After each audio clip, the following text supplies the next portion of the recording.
Alright, hey everyone, welcome back to Steam Flow, the channel dedicated to all things Steam. Today we're taking a closer look at Freedom Wars Remastered on my Steam Deck. The game just launched on PC, PlayStation 4, PlayStation 5, and this is a remaster of the original Freedom Wars that released on the PlayStation Vita way back in 2014.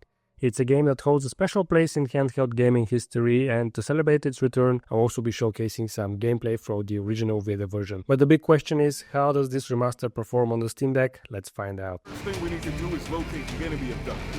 Let's move out. I'll take point. You guys watch my six. So for those of you who missed out, Freedom Wars was one of the standout games on the Vita, a system that was way ahead of its time but didn't get the attention it deserved. The game is set in a dystopian future where humanity is imprisoned in a massive city-states called panopticons. You play as a prisoner or a sinner, tasked with fighting massive abductors to reduce your million-year prison sentence. Yeah, a million years. Oh, and speaking of being imprisoned for eternity, did you know that only 2% of you watching are subscribed to the channel?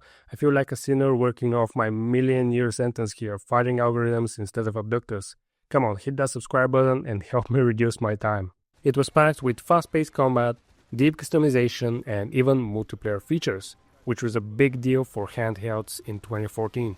The story was gripping and the missions were challenging, and the gameplay loop was incredibly addictive. This is a quick look at the original version running on my PS Vita 2000. As you can see, the Vita version still holds up surprisingly well. It's a testament to just how ambitious the game was, and the only drawback I think that the game had was the limited control that Vita offered at the time. But now that the remaster is here, let's explore how it performs on the Steam Deck. This is an 11-year-old game at its core, so the Steam Deck handles it with ease, and even though the remaster adds sharper textures and a few quality of life improvements, the overall visuals haven't drastically changed. That's not a bad thing, it's still the Freedom Wars we know and love, just a bit more polished. Now I tested the game across all settings. It doesn't offer much in terms of setting customization, but you are able to play with shadows. I tested shadows on lowest, medium and maximum, and here's how it performs at each level. So on the lowest settings, of course, it stays at 60 FPS, and the battery life at 60 FPS lasted me around 3 hours and 40 minutes on the OLED Steam Deck, and the visuals do take a hit and it looks kinda rough, but the gameplay is just as smooth.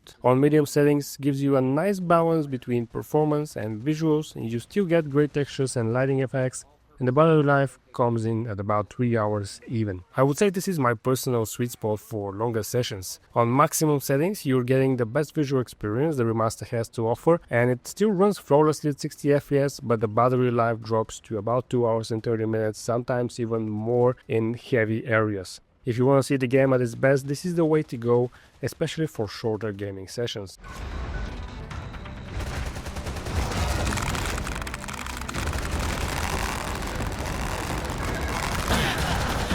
No matter which setting you choose, the game will pretty much stay locked at 60 FPS. I say pretty much because there are some hiccups that I've encountered while playing, but really not that much. The consistency makes it feel great to play, especially during intense combat sections. Now, if battery life is a priority for you, there is another option, limiting the frame time to 30 FPS. On the OLED Steam Deck, this can extend battery life significantly across all settings. For example, you can get up to 5 hours on the lowest settings, and close to 3.5 hours on maximum settings.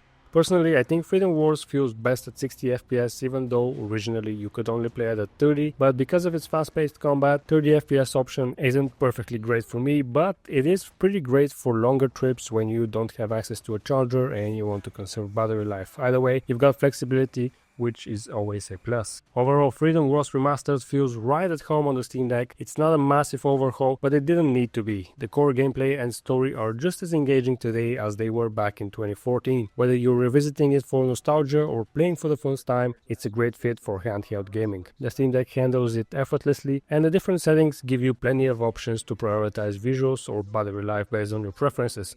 One thing that bugs me is that it does say it has 1280 by 800 16 by 10, but it actually will have black borders on the top and bottom, so it's not really 16 by 10. Perhaps there is a way to do that somehow in the files. I didn't have time to find out. Anyway, for me, as I said, the sweet spot is medium settings with 60 FPS. Strikes a great balance between performance and battery life longevity. So what about you? Did you play Freedom Wars on the Vita back in the day, or is this the first time you're hearing about it? Let me know in the comments, and if you enjoyed the video, don't forget to like and subscribe for more Steam Deck content. Thanks for watching, and I'll see you in the next one.